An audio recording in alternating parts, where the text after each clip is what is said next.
നബി സല്ലല്ലാഹു അലൈഹി വസല്ലം തങ്ങൾ അർശിന്റെ തണൽ കൊടുക്കാൻ പറഞ്ഞു. ഇപ്പൊ ഈ ചൂട് സഹിക്കാൻ വയ്യ. 15,14,14,000 ചില്ലുവാനും കിലോമീറ്ററുകൾക്ക് അപ്പുറത്ത് നിന്ന് ഗർജിക്കുന്ന സൂര്യൻ, ആ സൂര്യന്റെ ചൂട് സഹിക്കാൻ നമുക്കിപ്പോ കഴിയുന്നില്ല. വെള്ളത്തിന് വേണ്ടി യാചിക്കുകയാണ്, ഓടുകയാണ്.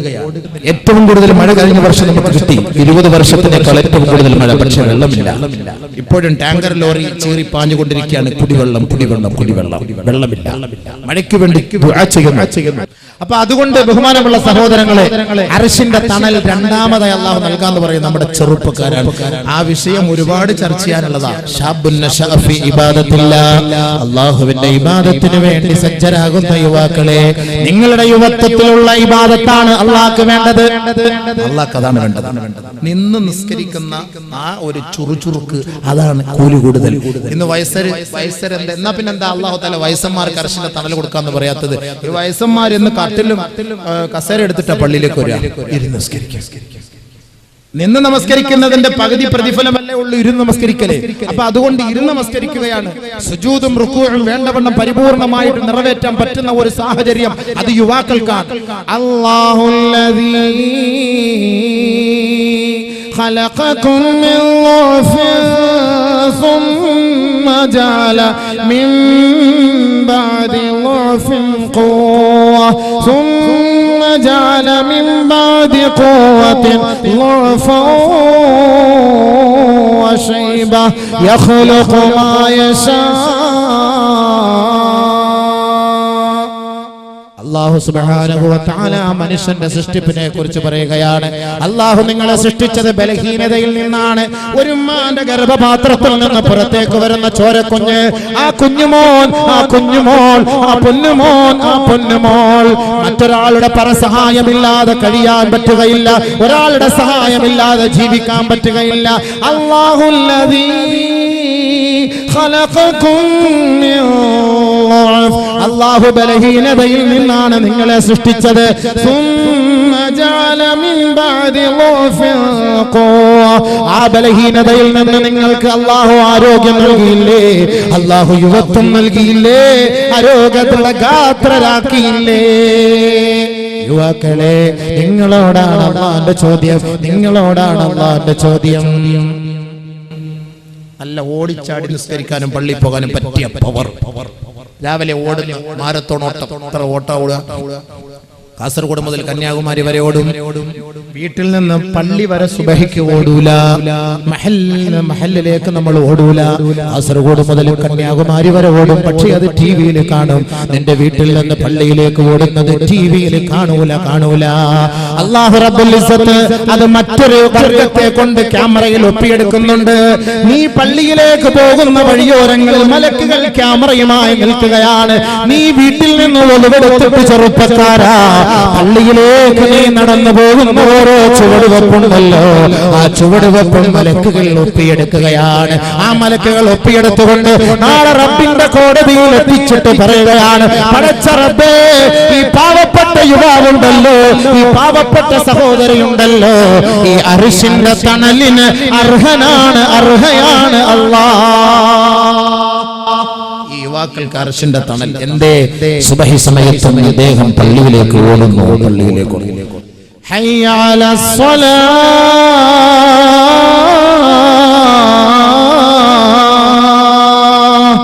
ഹയ്യ അലൽ ഫലാഹ്.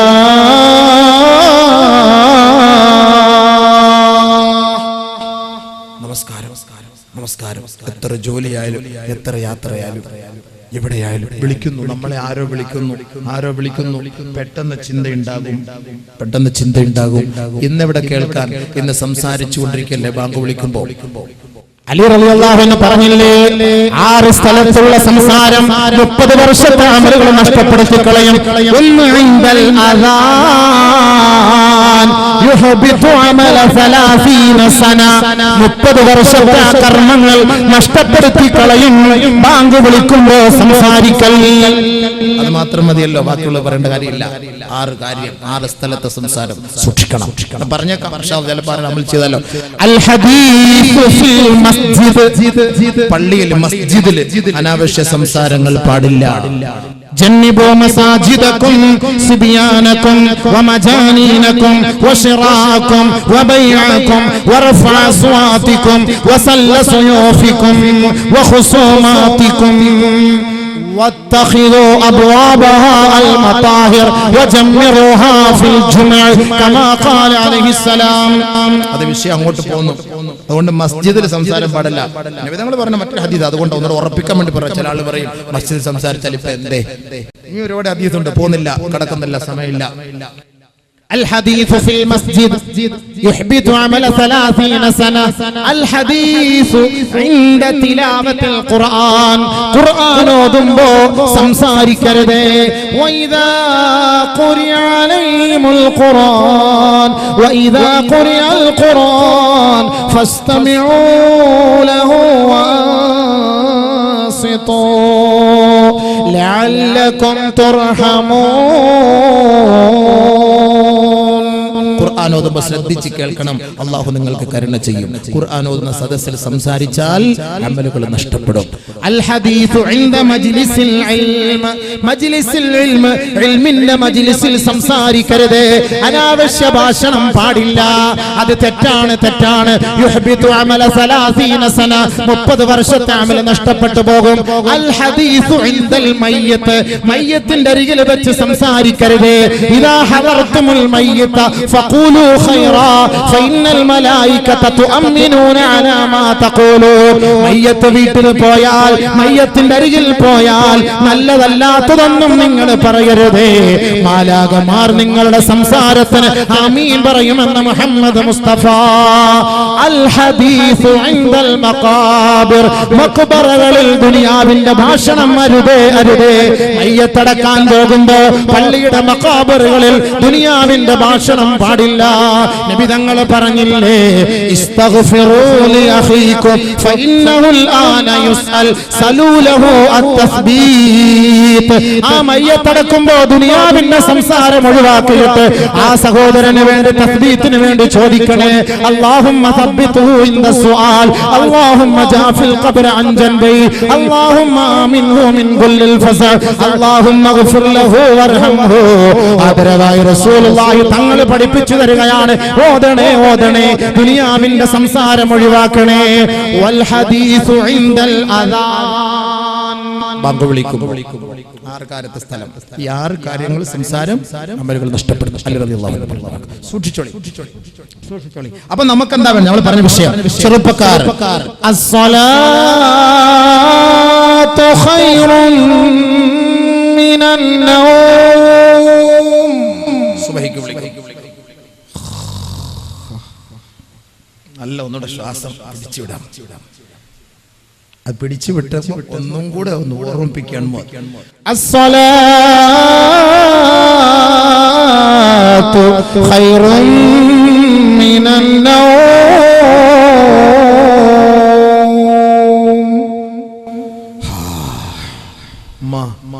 ഒരു ബെഡ് കാഫിയോട് സുബൈക്ക് പള്ളിയിൽ പോകുന്നവർക്ക് ഒരു ബെഡ് കാഫി ഇട്ട് കൊടുക്കാം.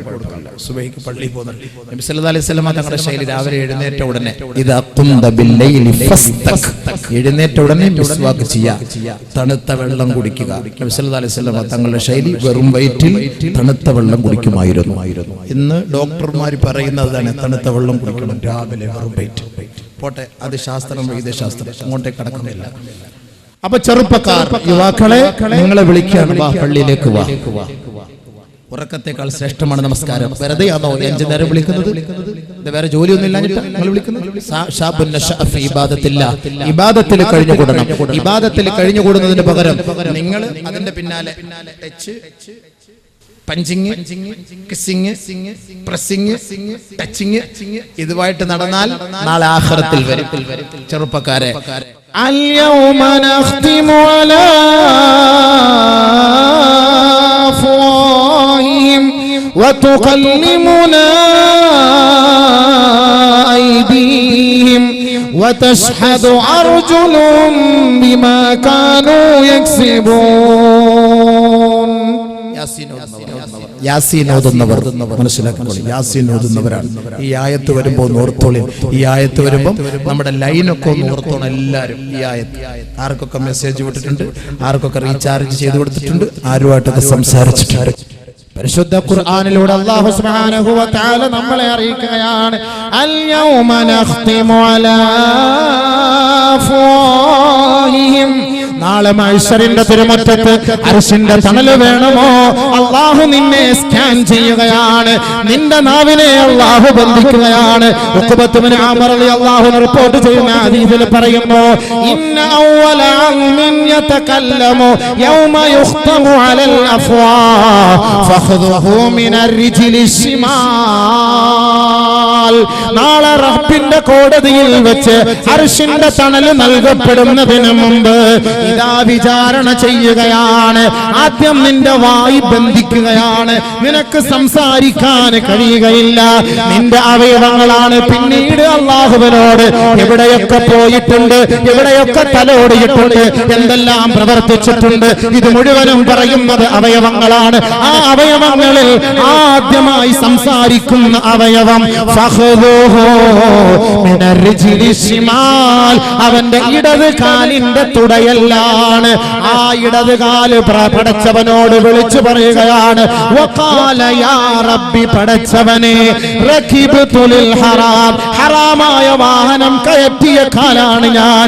എത്ര പെണ്ണിനെ ബൈക്കിൽ വെച്ചു കൊണ്ടുപോയ കാലാണ്, എത്ര നൈറ്റ് ക്ലബ്ബുകളിൽ പോയ കാലാണ്, എത്ര പെണ്ണിന്റെ മടിയിലേക്ക് എടുത്തു വെച്ച കാലാണ്, എത്ര തിരക്കുള്ള ബസിന്റെ പിന്നിന്റെ പിന്നാലെ ചേർത്ത് വെച്ച കാലാണ്, തുടയാണ്. പടച്ച റബ്ബേ, ആരോരുമില്ലാത്ത വീട്ടിൽ ഭർത്താവ് ഗൾഫിൽ പോയ സമയത്ത് ആ പെണ്ണിനോടൊപ്പം കിടന്ന തുടയാണ്. അല്ലാ, നീ പറയേണ്ട ചെറുപ്പക്കാരാ, നീ പറയേണ്ട ചെറുപ്പക്കാരാ, ഈ അവയവമാണ് പറയുക.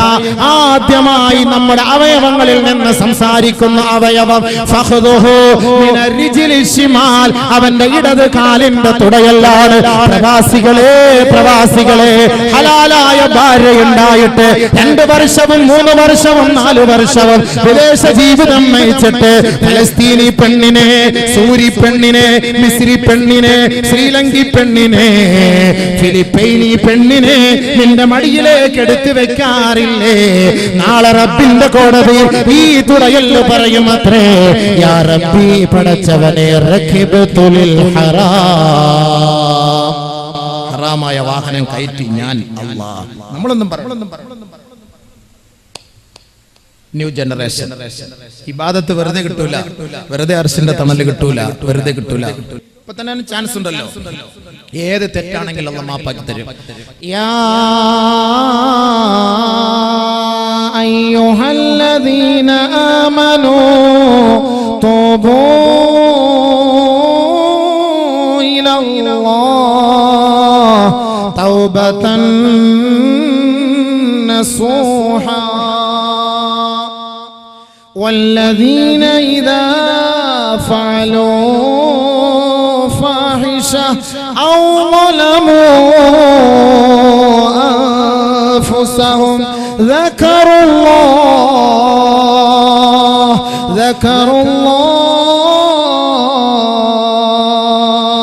فاستغفروا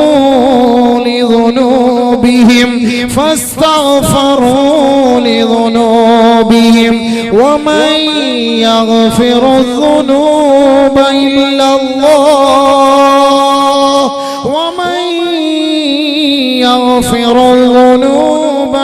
الله ദുഃഖിക്കരുതേ, പ്രയാസപ്പെടരുതേ, ഖേദിക്കരുതേ, വിഷമിക്കരുതേ. പാപികളാണ് നമ്മൾ, സാധുക്കളാണ് നമ്മൾ. ആദം അലൈഹിസ്സലാത്തു വസ്സലാം പോലും തെറ്റിലേക്ക് കടന്നു പോയെങ്കിൽ അതിന്റെ മക്കളും അതിലേക്ക് വീണു പോകാം. അള്ളാഹു അതിലും മരുന്ന് തന്നിട്ടുണ്ട്, അതിന് പോംവഴി നൽകിയിട്ടുണ്ട്. പരിശുദ്ധ ഖുർആനിന്റെ പ്രഖ്യാപനമാണ്, വല്ലദീന ഇദാ ഫഅലൂ ഫാഹിഷ ഔ ളലമൂ അൻഫുസഹും ദക്കറുല്ലാഹ്. ആരെങ്കിലും സ്വന്തത്തോട് അക്രമം പ്രവർത്തിക്കുകയോ, ആരെങ്കിലും മറ്റൊരാളുമായി ലൈംഗിക ബന്ധത്തിൽ ഏർപ്പെടുകയോ, ആരെങ്കിലും അനാശാസ്യ മ്ലേച്ഛ സംസ്കാരത്തിന് ആരെങ്കിലും കൂട്ടുനിൽക്കുകയോ, ആ കൂട്ടുനിൽക്കുന്ന സമയത്ത് ഉടനെ പടച്ച തമ്പുരാനെ ഓർക്കുകയാണ്. അല്ലാഹുവേ, നീ മറയില്ലാത്തവനാണല്ലോ. വാരിയല്ലുകൾ കൊണ്ട് മൂടപ്പെട്ട ഹൃദയത്തിന്റെ ഉള്ളിലുള്ള രഹസ്യങ്ങളും മന്ത്രങ്ങളും അല്ലാഹുവേ നീ അറിയുന്നവനല്ലേ. ഉടനെ അവൻ റബ്ബിനെ ഓർക്കുകയാണ്. അവരുടെ പാപങ്ങളിൽ നിന്ന് അവരുടനെ പശ്ചാത്തപിക്കുകയാണ്. അല്ലാഹു അല്ലാതെ അവർക്ക് ആരാണ് മാപ്പ് നൽകുക? അല്ലാഹു അല്ലാതെ അവർക്ക് ആരാണ് മാപ്പ് നൽകുക? അതുകൊണ്ട് ലാ തഖ്നതു മിർ റഹ്മത്തില്ലാഹ്, നിങ്ങൾ ദുഃഖിക്കരുതേ, പ്രയാസപ്പെടരുതേ. ഇന്നല്ലാഹ യഗ്ഫിറു ദുനൂബ ജമിയാ, എല്ലാ പാപങ്ങളും അല്ലാഹു മാപ്പ് ചെയ്യുന്നവനാണ്. അതുകൊണ്ട് തൗബ ചെയ്തു മടങ്ങിക്കോ. കൈകാലുകൾ ചെയ്ത തെറ്റുകൾക്ക് റബ്ബിലേക്ക് മടങ്ങിക്കോ. നാളെ അർശിന്റെ തണലിൽ അല്ലാഹുവിന്റെ കോടതിയിൽ നബിതങ്ങളോടൊപ്പം അർശിന്റെ താഴ്ഭാഗത്ത് നമുക്ക് പരിലസിക്കാം. ശാബുൻ നശാഫി ഇബാദത്തില്ലാഹ്.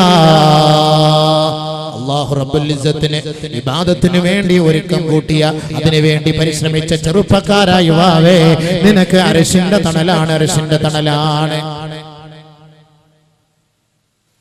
ബഹുമാനപ്പെട്ട മൂസാ നബി അലൈഹി സ്വലാത്തു വസ്സലാം അല്ലാഹുവിനെ കണ്ടപ്പോ ഒന്ന് ചോദിച്ചു. ലമ്മാ തഅജ്ജല മൂസാ അലൈഹി സ്വലാത്തു വസ്സലാം ഇലാ റബ്ബിഹി, റബ്ബിലേക്ക് കടന്നു പോയപ്പോ മർറ ബിറജുലി, ഒരു മനുഷ്യന്റെ അരികിലേക്ക് കടന്നു പോകുന്നു. ഫഖബതഹു ബിഖുർബിഹി മിനൽ അർശ്, അർശിന്റെ താഴ്ഭാഗത്ത് അങ്ങനെ തന്നെ പിടിച്ചിരിക്കുന്നു ഒരു ചെറുപ്പക്കാരൻ. അർശിന്റെ താഴ്ഭാഗത്ത് അങ്ങനെ തന്നെ പിടിച്ചിരിക്കുന്നു. ആ ചെറുപ്പക്കാരനെ കുറിച്ച് മൂസാ നബി അലൈഹി സ്വലാത്തു വസ്സലാം ചോദിച്ചു. യാ റബ്ബ്, പടച്ച റബ്ബേ, അഖ്ബിർനി മൻ ഹാദാ, ആരാണ് റബ്ബേ ഈ അർശിന്റെ തണലിൽ ഇത്രത്തോളം പിടിച്ച് അങ്ങനെ തന്നെ ഇരിക്കുന്നത്, ഒരു അനക്കവും ഇല്ലാതെ ഒരു മാറ്റവും ഇല്ലാതെ അങ്ങനെ തന്നെ ഇരിക്കുന്നല്ലോ, ആരാണ് പടച്ചവനെ? ബഹുമാനപ്പെട്ട മൂസാ നബി അലൈഹി സ്വലാത്തു വസ്സലാം ചോദിക്കുകയാണ്. അല്ലാഹു സുബ്ഹാനഹു വ തആല പറഞ്ഞു, യാ മൂസാ ലാ നുഖ്ബിറു ബിസ്മിഹി, അവന്റെ പേര് ഞാൻ നിനക്ക് പറയൂല, അവന്റെ പേര് ഞാൻ പറഞ്ഞു തരൂല. വസനുഖ്ബിറുക ബിഅമലിഹി, അവൻ ഈ അർശിന്റെ തണലിൽ അങ്ങനെ തന്നെ പിടിച്ചു കിടക്കുന്നതിന്റെ കാരണം ഞാൻ നിനക്ക് പറഞ്ഞു തരാം. അല്ലാഹു റബ്ബുൽ ഇസ്സത്തിന്റെ പൊരുത്തവും അവന്റെ തൃപ്തിയും കരസ്ഥമാക്കി ജീവിക്കുന്ന സജ്ജനങ്ങളിൽ, സ്വാലിഹീങ്ങളിൽ അല്ലാഹു റബ്ബുൽ ഇസ്സത്ത് നമ്മെ ഇവരെയും ഉൾപ്പെടുത്തുമാറാകട്ടെ.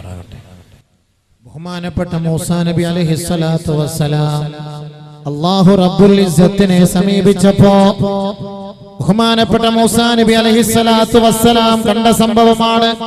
അർശിന്റെ താഴ്ഭാഗത്ത് ഫഖബതഹു, ഒരു ചെറുപ്പക്കാരൻ അർശിന്റെ തണലിൽ അങ്ങനെ തന്നെ വിശ്രമിക്കുകയാണ്.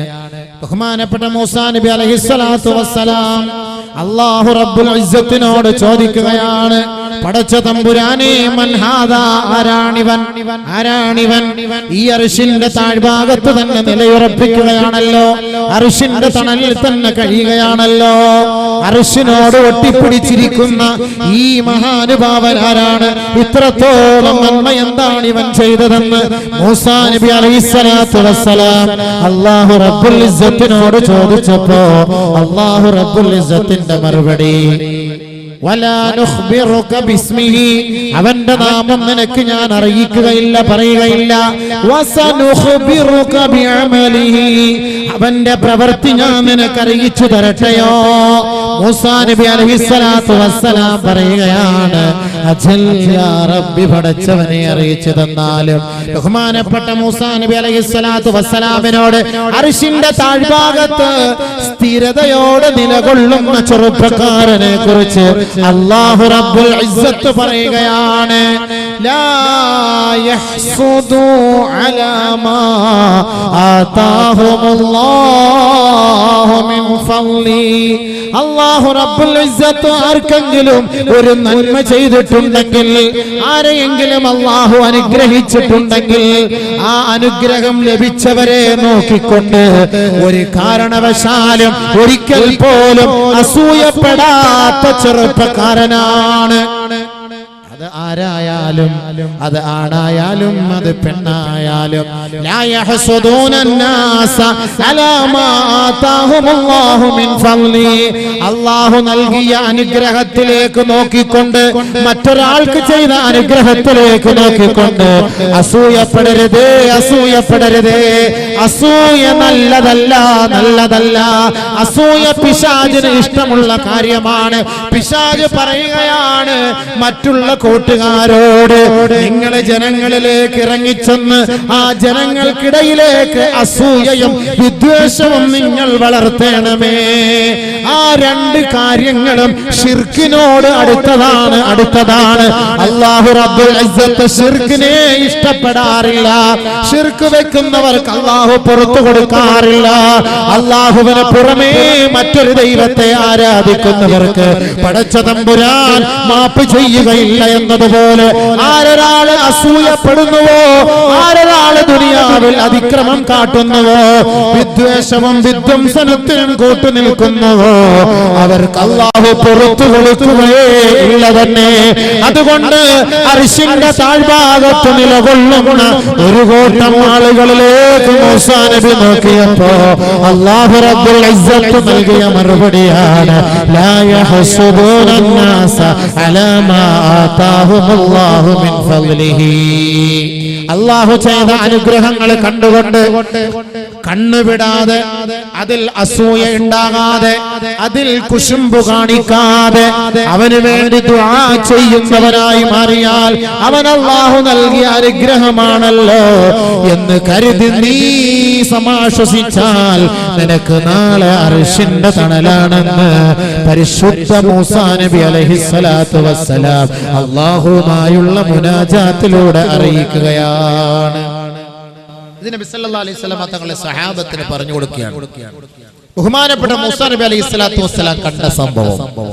ഒരാളോടും അസൂയപ്പെടാൻ പാടില്ല. അസൂയ നല്ലതല്ല. അസൂയയെ കുറിച്ച് അത് ഒരു ദിവസത്തെ അത് പറയണം. അല്ലാതെ ഇപ്പൊ പെട്ടെന്ന് ഞാൻ ഈ സമയത്ത് ഈ വൈകിയ സമയത്തിന് അതിലേക്ക് ഞാൻ കിടക്കുന്നില്ല. ഒരു നിലയ്ക്കും അസൂയപ്പെടാൻ പാടില്ല. അസൂയ എന്ന് പറഞ്ഞാൽ ഇരുമ്പിൽ പിടിച്ച തുരുമ്പ് പോലെയാണ്. ആ ഇരുമ്പിനെ ആ തുരുമ്പ് തിന്നു തീർക്കുന്നത് വരെ ഒരു കാരണവശാലും ആ തുരുമ്പ് മാറിപ്പോവുകയേ ഇല്ല. അതാണ് ആ സാധനം. അങ്ങനത്തെ സാധനം. ആ സാധനം അങ്ങനെ കാർന്ന് തിന്നുന്നതായിരിക്കും. അല്ലാഹു തആല കാത്തുരക്ഷിക്കട്ടെ. അസൂയ ആകാശത്ത് വെച്ച് നടന്ന അസൂയയാണ് ഇബ്ലീസ് ശപിക്കാനുള്ള കാരണം. ഇബ്ലീസിനെ ശപിക്കപ്പെട്ട ഇബ്ലീസിന്റെ ഡിഗ്രി എന്താണ്? ഹസദ്, അസൂയ.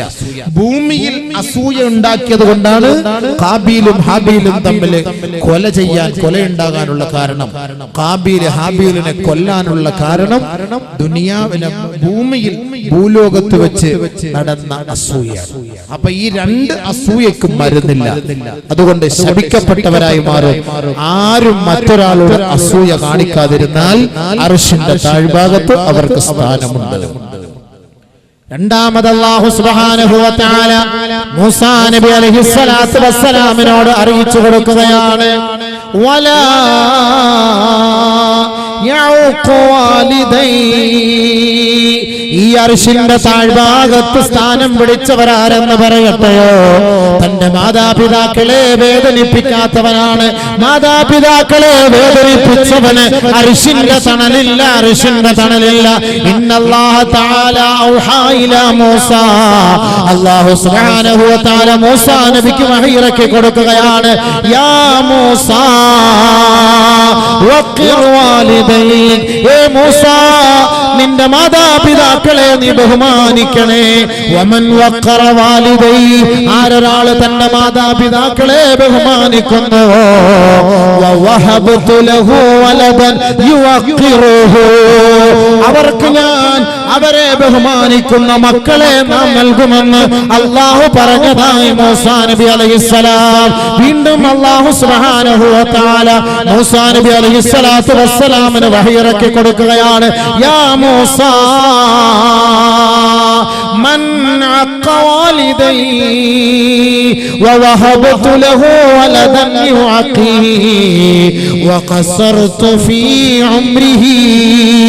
ആരൊരാൾ തന്റെ മാതാപിതാക്കളെ വേദനിപ്പിക്കുന്നുവോ, ആരൊരാൾ തന്റെ മാതാപിതാക്കളെ പീഡിപ്പിക്കുന്നുവോ, അവരുടെ മക്കളെയും പീഡിപ്പിക്കാൻ ആ കുട്ടികളോട് ഞാൻ കൽപ്പിക്കുകയും അവരുടെ ആയുസ്സിനെ നാം കുറച്ചു കളയുകയും ചെയ്യും. മൂസ, ആരൊരാൾ മാതാപിതാക്കളെ ബഹുമാനിക്കുന്നുവോ ആ ബഹുമാനിക്കുന്ന മക്കൾക്ക്, അവർക്ക് നൽകുന്ന മക്കളെ അവരെ ബഹുമാനിക്കുന്നവരാക്കി ഞാൻ മാറ്റിക്കളയും മൂസ. മാത്രമല്ല അവരുടെ ആയുസ്സിന് ഞാൻ ദൈർഘ്യം നൽകും മൂസ. അതുകൊണ്ട് ബഹുമാനപ്പെട്ട മൂസാ നബി അലൈഹിസ്സലാത്തു വസ്സലാം അർശിന്റെ താഴ്ഭാഗത്ത് കണ്ടത് മാതാപിതാക്കളെ വേദനിപ്പിക്കാത്ത മക്കളാണ്. ആ മക്കൾ അർശിന്റെ താഴ്ഭാഗത്ത് സ്ഥിരവാസം അനുഭവിക്കുമെന്ന് അല്ലാഹു പറഞ്ഞതായി മൂസാ നബി അലൈഹിസ്സലാത്തു വസ്സലാമിന്റെ സംഭവം നബിയുനാ ഹബീബുനാ റസൂലുള്ളാഹി സല്ലല്ലാഹു അലൈഹി വസല്ലമ തങ്ങൾ പറഞ്ഞു കൊടുക്കുകയാണ്. ബഹുമാനപ്പെട്ട മൂസാ നബി അലൈഹിസ്സലാത്തു വസ്സലാം ഇത് കേട്ടപ്പോ അത്ഭുതത്തോടുകൂടി ചോദിക്കുകയാണ്, കൈഫ യഉഖു വാലിദൈഹി യാ റബ്ബ്. പടച്ചവനെ, പടച്ചവനെ, എങ്ങനെയാണ് ഒരു മാതാപിതാവിനെ വേദനിപ്പിക്കുക? ആരാണ് വേദനിപ്പിക്കുക? അല്ലാഹു റബ്ബുൽ ഇസ്സത്ത് പറഞ്ഞു കൊടുക്കുകയാണ്, മൂസാ, ഒരാള് തന്റെ ഉപ്പയെ ഉമ്മയെ തെറി പറയുവാൻ, ആ ഉപ്പയ്ക്കും ഉമ്മയ്ക്കുമെതിരെ തെറി പറയുവാൻ മറ്റൊരാളെ പ്രേരിപ്പിക്കുകയാണ്. ഹത്താ യുസബ്ബ, ആ മാതാപിതാക്കളെ തെറി പറയപ്പെടുന്നതുവരെ. ബഹുമാനപ്പെട്ട നബി തങ്ങൾ മറ്റൊരു ഹദീസിലൂടെ പറഞ്ഞില്ലയോ, മിനൽ കബായിർ, വൻ പാപത്തിൽ പെട്ടതാണ് ശത്മുർ റജുലി വാലിദൈ, ഒരാൾ തന്റെ മാതാപിതാക്കളെ തെറി പറയൽ. ഖാലൂ, സഹാബത്ത് ചോദിച്ചു പോയി, ഹൽ യസ്തിമുർ റജുലു വാലിദൈ, ആരെങ്കിലും തന്റെ മാതാപിതാക്കളെ തെറി പറയുമോ നബിയേ, തെറി പറയുമോ നബിയേ? നബിയുനാ റസൂലുള്ളാഹി തങ്ങളോട് സഹാബത്ത് ചോദിച്ചപ്പോൾ അല്ലാഹുവിന്റെ റസൂൽ നൽകിയ മറുപടി, യസുബ്ബു അബാഹു ഫയസുബ്ബു അബാഹു യസുബ്ബു ഉമ്മഹു ഫയസുബ്ബു ഉമ്മഹു. ഒരാൾ തന്റെ മാതാപിതാക്കളെ തെറി പറയുമ്പോൾ അദ്ദേഹം അവരുടെ മാതാപിതാക്കളെ തെറി പറയും. ഒരാൾ തന്റെ ഉമ്മയെ തെറി പറയുമ്പോൾ അയാൾ മറ്റൊരാളിന്റെ ഉമ്മയെ തെറി പറയും. അത് തന്നെയാണ്, ഇത് വൻപാപമാണ്, വൻപാപമാണ്. അതിന്റെ പേരിൽ നാളെ ആഖിറം നഷ്ടമാണ്, അർശിന്റെ തണല് നഷ്ടമാണ്. പരിശുദ്ധ പ്രവാചകൻ പഠിപ്പിക്കുമ്പോ അർശിന്റെ താഴ്ഭാഗത്ത് രണ്ടാമത്തെ കൂട്ടരാണ് മാതാപിതാക്കളെ വേദനിപ്പിക്കാത്തവർ. ഒരുപാട് സംഭവങ്ങൾ ഉപ്പയെ ഉമ്മയെ വേദനിപ്പിച്ചവർ അനുഭവിക്കുന്ന സംഭവങ്ങൾ, അതൊക്കെ പരിശുദ്ധ ഹദീസുകൾ കൊണ്ട് ഞാൻ അതിലേക്ക് കടക്കുന്നില്ല. അതൊക്കെ മാതാപിതാക്കളും മക്കളും എന്ന വിഷയം മാത്രം വെക്കുമോ, അല്ലെങ്കിൽ ഖബറിൽ ഉണ്ടാകുന്ന വിഷമങ്ങൾ, സംഭവങ്ങൾ, ആ ഖബറിലെ പീഡനങ്ങൾ, അതിനെക്കുറിച്ച് ചർച്ച ചെയ്യുമ്പോൾ ആ ഖബറിൽ മാതാപിതാക്കളെ വേദനിപ്പിക്കുന്നവർക്കുണ്ടാകുന്ന ശിക്ഷയെക്കുറിച്ച് ഹദീസിൽ നബി സല്ലല്ലാഹു അലൈഹി വസല്ലം തങ്ങൾ വലിയ സംഭവങ്ങൾ നമ്മുടെ ഹൃദയങ്ങൾ പൊട്ടിപ്പോകുന്ന തരത്തിലുള്ള സംഭവങ്ങൾ. പക്ഷെ നമുക്ക് സമയമില്ലാത്തത് കൊണ്ട് ഞാൻ അതിലേക്ക് കടക്കുന്നില്ല. അപ്പൊ ബഹുമാനമുള്ള സഹോദരങ്ങളെ, ബഹുമാനപ്പെട്ട മൂസാ നബി അലൈഹിസ്സലാത്തു വസ്സലാം കണ്ട സംഭവം എന്താണ്? ഒരാൾ മറ്റൊരാളോട് അസൂയ വെക്കാനേ പാടില്ല. അങ്ങനെ അസൂയ വെച്ചാൽ അവർക്ക് നാളെ അർശിന്റെ തണലിൽ അവർക്ക് സ്ഥാനമില്ല. ഒരാൾ തന്റെ മാതാപിതാക്കളെ വേദനിപ്പിക്കാനേ പാടില്ല. അങ്ങനെ വേദനിപ്പിച്ചാൽ അവർക്ക് അർശിന്റെ താഴ്ഭാഗത്ത് ഒരിക്കലും സ്ഥാനമുണ്ടാവുകയില്ല. വലാ യമുദ്ദു യദൈഹി ഇലാ മാ ലാ യഹില്ലു അലൈഹി. മൂന്നാമതായി പഠിപ്പിക്കുകയാണ് അർശിന്റെ താഴ്ഭാഗത്ത് അധിവസിക്കുന്നവരെ കുറിച്ച്. ഹലാലല്ലാത്ത ഭാഗത്തേക്ക്, ഹലാലല്ലാത്ത വഴികളിലേക്ക്, ഹലാലല്ലാത്ത ഒരു രൂപയിലേക്കോ ഒരു പൈസയിലേക്കോ വിഭവങ്ങളിലേക്കോ ഒരു വസ്തുവിലേക്കോ ഒരു സാധനങ്ങളിലേക്കോ ഒരാൾ തന്റെ കൈ നീട്ടാതിരുന്നാൽ അവന് നാളെ അർശിന്റെ താഴ്ഭാഗത്ത് സ്ഥാനമുണ്ടാകും. വലം യമുദ്ദ യദൈഹി ഇലാ മാ ലാ യഹില്ലു അലൈഹി. ഹലാലല്ലാത്ത ഭാഗത്തേക്ക് കൈ ചൂണ്ടാൻ പാടില്ല. ഒരാളുടെ സാധനം നമ്മൾ മോഹിക്കാൻ പാടില്ല. അത് ഹലാലല്ലാത്ത സാധനമാണ്. പള്ളിയിൽ പോകുന്ന സഹോദരങ്ങൾ നല്ല ചെരുപ്പ് ദുബായിൽ നിന്ന് കൊണ്ടുവന്നത് നല്ല രസമുണ്ടല്ലോ കാണാൻ, അടിച്ചു മാറ്റിക്കൊണ്ട് പോവാം. ഇവൻ നാളെ ഈ ചെരുപ്പോട്ടം മൈസറിൽ പറഞ്ഞു ഇവൻ അർഷിന്റെ തണലില്ല. ഏതെങ്കിലും കടയിൽ ജോലിക്ക് നിൽക്കുന്ന ജോലിക്കാരെ മുതലാളി പള്ളിയിൽ പോകുന്ന സമയം നോക്കിയിട്ട് വലിവിന്റെ വലിവ് ആസ്മല്ല വലിവ്, നോട്ട് വലിക്കുക, റിയാല് വലിക്കുക, ആ വലിവ് അങ്ങനെ വലിക്കുന്നവർ അവര് നാളെ അർഷിന്റെ തണൽ കിട്ടും. സമ്പത്തും പലിശ എന്നൊരു വിഷയം അടുത്ത സമയത്ത് ഞാൻ ഇറക്കി, ഒരുപാട് പേര് കേട്ടു. അപ്പോൾ ആ വിഷയം സമ്പത്തും പലിശയും കേട്ട് ഗൾഫിൽ നിന്ന് ഒരാൾ എന്നെ വിളിച്ചു അടുത്ത സമയത്ത്. പറഞ്ഞു, ഉസ്താദേ, ഞാൻ എൻ്റെ അറബിയിൽ നിന്ന് പൈസ ഒക്കെ ഞാൻ അടിച്ചു മാറ്റിയിട്ടുണ്ട്. ഞാൻ ഈ വിഷയം കേട്ടപ്പോൾ എനിക്ക് ഭയങ്കര പേടിയായി പോയി. ഞാൻ എൻ്റെ അറബി എടുക്കൽ പോയിട്ട് പറഞ്ഞു, അറബിയെ, ഞാൻ നിന്റെ പൈസ ഞാൻ അടിച്ചു മാറ്റി, എന്റെ കൈ നീ മുറിച്ചോ, എന്റെ തല വെട്ടിക്കോ, എന്നെ നീ ജയിലിലിട്ടോ, മാഫി മുഷ്കിൽ. ഞാൻ അള്ളാഹയെ പേടിക്കുന്നു. ഞങ്ങളുടെ നാട്ടിലൊരു മുത്തവാട പ്രസംഗം കേട്ട് ഞാൻ ഇപ്പോഴാണ് മനസ്സിലാക്കിയത്, നിന്റെ പൈസ ഞാൻ എടുത്തു. ഓ, സത്യത്തിൽ നമ്മളാന്നേ പറയാ, ഈ പ്രസംഗിച്ച മൊയിലിയാർ അടിച്ചു മാറ്റി ഞാൻ പോയി പറയാ, സൗദി